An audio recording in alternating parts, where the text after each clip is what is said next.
Bom dia, meu nome é Milene e eu estou fazendo então um segundo vídeo agora para falar sobre homens e mulheres, relacionamentos, ou relacionamentos entre homens e mulheres, agora ainda na visão sistêmica das constelações familiares. E a primeira coisa que a gente precisa ver, eu já coloquei um pouquinho no outro, que todos nós somos filhos. E todos nós, para sermos filhos, tivemos um pai e uma mãe. Não importa se essa mãe foi solteira, não importa se ela morreu no parto, não importa se esse pai abandonou, foi bom ou mal. Na verdade, nós só nascemos, mesmo que seja de proveta, tendo um espermatozoide e um óvulo, certo? E esse pai e também teve mãe, que também a mãe teve pai e teve mãe. Isso é o sistema normal. Ainda tem avós, bisavós, tataravós e várias pessoas no sistema. Quando nós nos relacionamos com alguém, a gente tem a ilusão que se relaciona só com essa pessoa, e na verdade a gente se relaciona com o sistema. Essa pessoa traz geneticamente 50% do pai e da mãe, traz a cultura que ela cresceu, seja de religião, costumes, trato um com o outro, o que ele recebeu de exemplos da relação do pai e da mãe dele, que ele quer copiar, o que ele quer, na verdade, fazer o oposto, que é muito comum. Muitas vezes os filhos dizem, eu quero o oposto dos meus pais, e em vez de viver a vida deles, eles estão vivendo olhando para trás. Eu tô com medo que aconteça isso, isso é igual ao meu pai e mamãe, não aceito, coisas do gênero. Então a gente se relaciona com o sistema. Dentro desse sistema existem os emaranhados que a gente chama em constelação familiar, que são o quê? Digamos que a filha, tá, é a filhinha do papai, é a princesinha do papai, e ela muitas vezes vai estar entre o papai e a mamãe. E quando ela faz isso, ela está ocupada aqui com o papai sendo a princesa dele. Não existe homem que vai ocupar um espaço aqui. Ela pode até ter alguém que ela goste, que ela elege como alguém que ela quer, né, mas ela está ocupada. Ela está ocupada com o papai, que a gente chama a filhinha do papai, ou a princesinha do papai. A princesinha do papai já está ocupada. Não vai ter um homem que seja suficiente. Ela sempre vai ter alguma coisa que esse homem não vai ser o suficiente. Até porque ela sendo a filhinha do papai, ela se relaciona com não crescer, né? Com continuar sendo a filhinha, ser a pequena. Ela muitas vezes espera do homem, do marido, que seja protetor, cuidador, sustentador, um pai, e não um marido. Ela, na verdade, não vai ser ativamente sexualmente, mas ela vai ser no namoro, que isso é interessante, porque quando a gente começa a namorar, quando a gente começa uma relação, a gente é sexualmente ativa, a gente vai em busca disso. O problema é que na convivência, a gente volta ao sistema conhecido, que é ser a filhinha do papai. Poderia ser o contrário, tá? Em vez de uma filha, um filho, e esse filho é o filhinho da mamãe.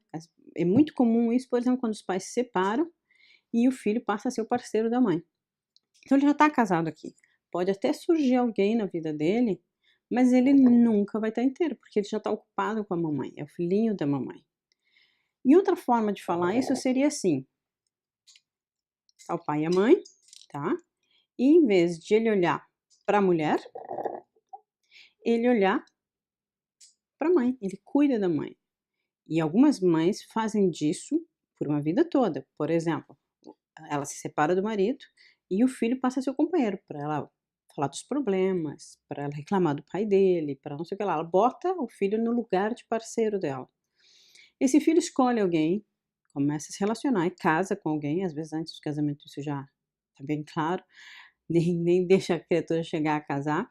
Ela simplesmente se relaciona com ele, fazendo com que, tipo assim, ela é a vítima, ela precisa. Então ela fica doente, se ele vai sair de férias, ela fica mal, ela telefona, ela coloca toda a necessidade, inclusive ciúme, competição, com a namorada do filho, né? Ou a esposa do filho. E isso é muito comum, gente. É muito comum um filhinho da mamãe com uma filhinha do papai estarem já numa relação. E as outras não durarem, não acontecerem muitas vezes. O que precisa ser visto aqui? O que precisa ser visto aqui é que ele enxergue que a mãe dele é maior que ele. Ela veio antes, ela nasceu antes. E o problema que ela teve com o pai dele é deles, não é do filho. O filho tem que cuidar da vida dele, porque essa esse problema que o pai e a mãe tiveram, eles são grandes o suficientes para resolver. "Ah, mas eles quase se matam, blá-blá-blá". É deles, eles são maiores. Porque enquanto você estiver tentando resolver a vida dos teus pais, cuidar da vida deles, até mesmo por crítica, criticar a vida dos teus pais, você está olhando para trás. Não existe como dar certo a sua vida, porque você não está olhando para frente. Não é só questão de relacionamento ou casamento. É qualquer relação, relação com o teu trabalho, com a sua carreira, com a vida social, com a sua saúde. Você está olhando para trás. Ninguém anda para frente olhando para trás. Ninguém anda para frente olhando para trás. Então, se você vai olhar para trás, você não vai para frente. E isso num relacionamento, seja de casamento, de sociedade, de trabalho, de tudo. Com os filhos, com o que for. Então, o primeiro passo, muitas vezes, que a gente tem que enxergar é o quanto a nossa família de origem, pais, nos toma a vida. Porque quando a gente é pequeno, os nossos pais são os grandes e vão cuidar da gente, né? Então, a gente pode cair e eles vão nos ajudar a levantar. A gente pode ter medo e eles vão nos proteger. Mas, no momento que a gente começa a crescer, a tendência é andar para frente. Quando os nossos pais superprotetores nos impedem, nos definem quem deve namorar, a nossa carreira, as nossas escolhas, o que a gente deve sentir, o que é certo e errado, como se portar, e a gente permite isso, porque a adolescência é justamente quebrar esse vínculo, é romper com os pais, não que eu tenha que brigar com os meus pais, mas eu preciso começar a definir as minhas coisas, que podem ser diferentes das deles.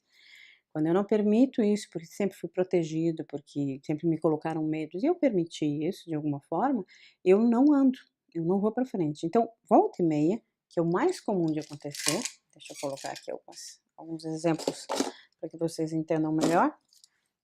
Tenho papai e mamãe, sou o filhinho. Eu vou encontrar uma esposa que tem uma mãe e um pai que de alguma forma também me prendem. Significa, eu tenho que cuidar dos meus pais. Eu também. Normalmente funciona o filhinho da mamãe casar com a filhinha do papai. Os dois estão ocupados.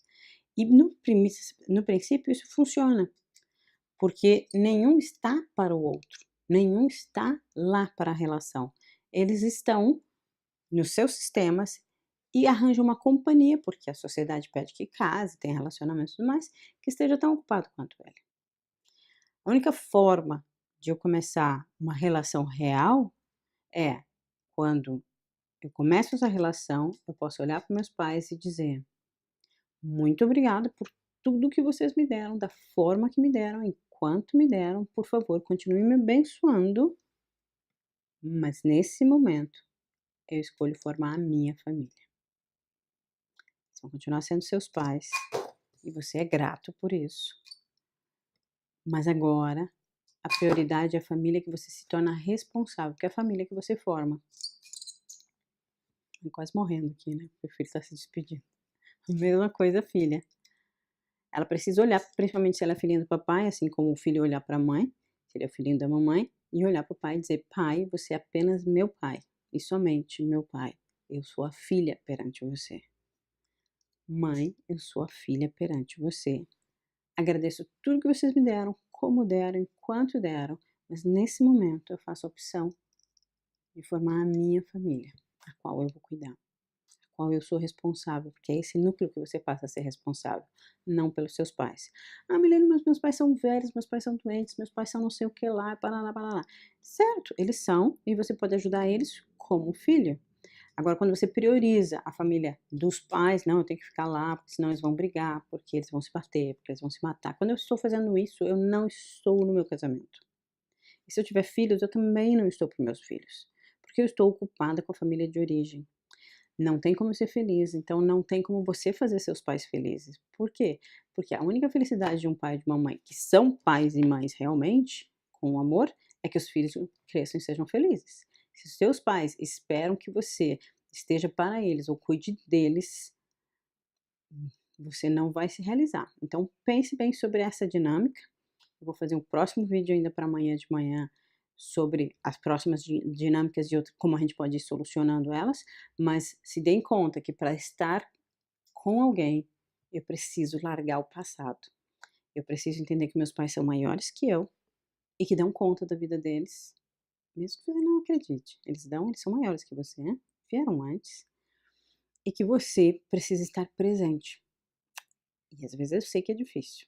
Pensa sobre isso. Um bom dia para você. Amanhã tem outro vídeo ainda sobre a linha sistêmica, para a gente ver algumas coisas e algumas soluções.